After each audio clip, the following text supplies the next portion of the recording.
আপনারা জানেন জননিরাপত্তা বিধান ও আইনশৃঙ্খলা পরিস্থিতি স্থিতিশীল রাখতে ঢাকা মহানগর পুলিশ তাদের নিয়মিত যে কার্যক্রম সেটা পরিচালনা করে যাচ্ছে।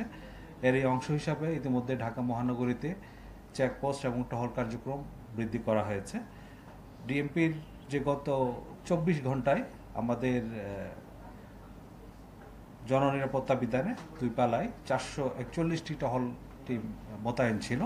এর ভিতরে দিনে 259টি এবং রাত্রে 221টি। এর বাইরে ফুড পেট্রোল ছিল আপনার 212টি,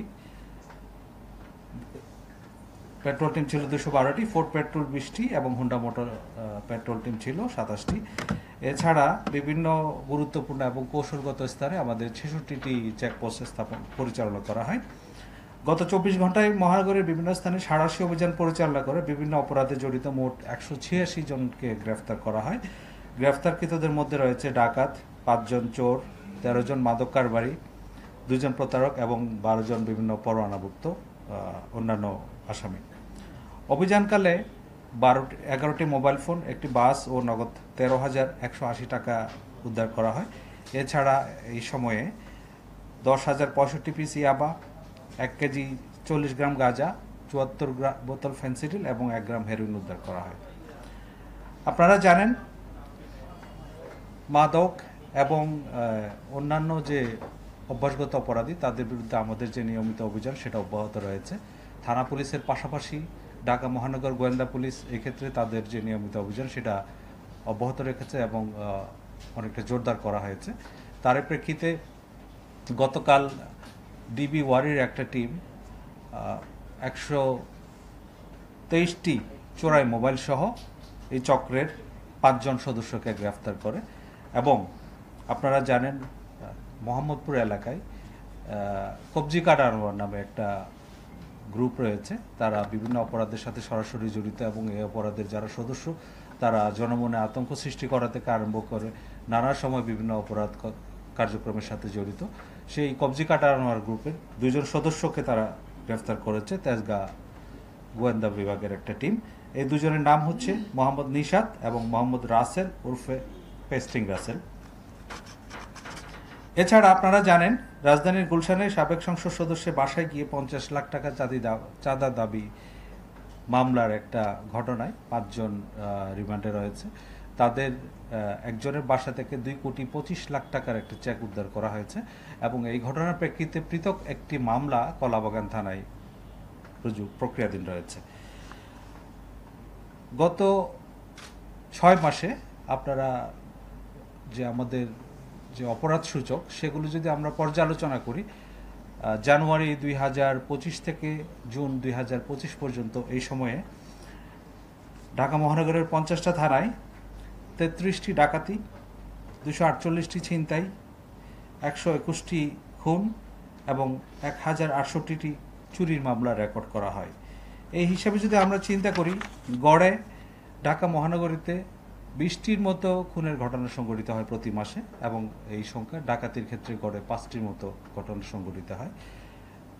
গত 6 মাসের যে অপরাধ সূচক সেটা বিশ্লেষণ করলে আমরা দেখতে পাই এই সময়ে গড়ে 46টির মতো ছিনতাই মামলা রেকর্ড করা হয়েছে। এবং আরেকটা বিষয় যেটা অনেকেই আপনারা হয়তো উদ্বিগ্ন, আমরা সেটা খুব গুরুত্ব দিয়ে দেখছি। আমাদের কাছে যখনই কোনো অভিযোগ আসে সেটা আমরা অবশ্যই মামলা হিসাবে রেকর্ড করি, সেটা হচ্ছে চাঁদাবাজি। গত 6 মাসের পরিসংখ্যান আমরা দেখছি ডিএমপিতে গড়ে প্রায় প্রতি মাসে 70টির মতো চাঁদাবাজির ঘটনা রেকর্ড করা হয়। এখানে চাঁদাবাজি শুধুমাত্র এককভাবে চাঁদাবাজি না, হয়তো অন্য কোনো মামলায় চাঁদাবাজির সেকশন থাকলে সেটাও কিন্তু চাঁদাবাজির মামলা হিসেবে আমরা ধরেছি। তো সার্বিকভাবে বলতে গেলে ডিএমপির বর্তমান যে আইনশৃঙ্খলা পরিস্থিতি সেটা আমরা স্থিতিশীল আছে বলে মনে করি। এর বাইরে আমরা যে আমাদের নিয়মিত পুলিশি কার্যক্রম সেটা অব্যাহত রেখেছি। আমাদের দুটো বিষয় রয়েছে, একটা হচ্ছে অপরাধ প্রতিরোধে যে প্রিভেন্টিভ যে কার্যক্রমগুলো সেগুলো, এবং যেসব ঘটনা ঘটে যাচ্ছে সেগুলো আমরা দ্রুত সময়ের ভিতরে রহস্য উদ্ঘাটন করে সেটা ডিটেকশনের কাজ। আপনারা জেনে আনন্দিত হবেন সাম্প্রতিক সময়ে যেসব চাঞ্চল্যকর ঘটনা ঘটেছে বেশিরভাগ ক্ষেত্রেই আমরা সেগুলো রহস্য উদ্ঘাটন করতে সক্ষম হয়েছি এবং যারা এইসব ঘটনার সাথে জড়িত ছিল তাদেরকে আইনের আওতায় নিয়ে আসতে সক্ষম হয়েছে। তার একটা অন্যতম উদাহরণ হচ্ছে সম্প্রতি রাজধানীর যে চাঞ্চল্যকর সোহাগ হত্যা মামলা আপনারা জানেন, ইতিমধ্যে এই ঘটনায় 12 জনকে গ্রেফতার করা হয়েছে এবং তার মধ্যে 9 জন স্বীকারোক্তিমূলক জবানবন্দি প্রদান করেছে। এই ক্ষেত্রে এজাহার নামীয় এবং এজাহার বহির্ভূত গুরুত্বপূর্ণ আসামি যারা রয়েছে তাদেরকে আমরা গ্রেফতার করেছি এবং আর যারা পলাতক রয়েছে তাদেরকেও গ্রেফতার প্রক্রিয়াধীন রয়েছে। আর একটা বিষয় আমাদের নিয়মিত কার্যক্রম, যেটা ট্রাফিক ব্যবস্থাপনা। ট্রাফিক ব্যবস্থাপনার ক্ষেত্রে আমরা নিত্য নতুন কৌশল অবলম্বন করছি এবং বিভিন্ন স্থানে আমরা কিছু পরীক্ষামূলক ডাইভারশন দিচ্ছি এবং এইসব ক্ষেত্রে দেখা যায় সেগুলো খুব ইতিবাচক ফলাফল নিয়ে আসছে। তথাপি কিছু ট্রাফিক আইনে বেশ কিছু মামলাও প্রতিদিন রুজু হয়। গত 24 ঘন্টায় এরকম 2845টি মামলা রুজু হয়েছে এবং এর মধ্যে 282টি গাড়ি ডাম্পিং করা হয়েছে এবং 93টি গাড়ি রেকার করা হয়েছে।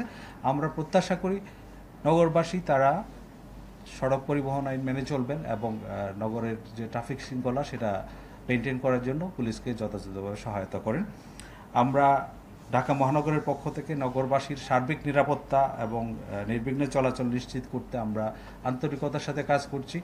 আপনাদেরকে আমরা আহ্বান জানাচ্ছি, সবাই আইন মেনে চলবেন, কোনোভাবেই আইন নিজের হাতে তুলে নেওয়া যাবে না এবং যে কোনো ক্ষেত্রে অপরাধ এবং অপরাধীদের সম্পর্কে কোনো তথ্য থাকলে নিকটস্থ থানায় অবহিত করবেন, পুলিশ তাৎক্ষণিক ব্যবস্থা নেবে। আমরা ঢাকা মহানগর পুলিশ সবসময় আপনাদের পাশে আছি, থাকব। আসসালামু আলাইকুম, সবাইকে অনেক ধন্যবাদ। আমাকে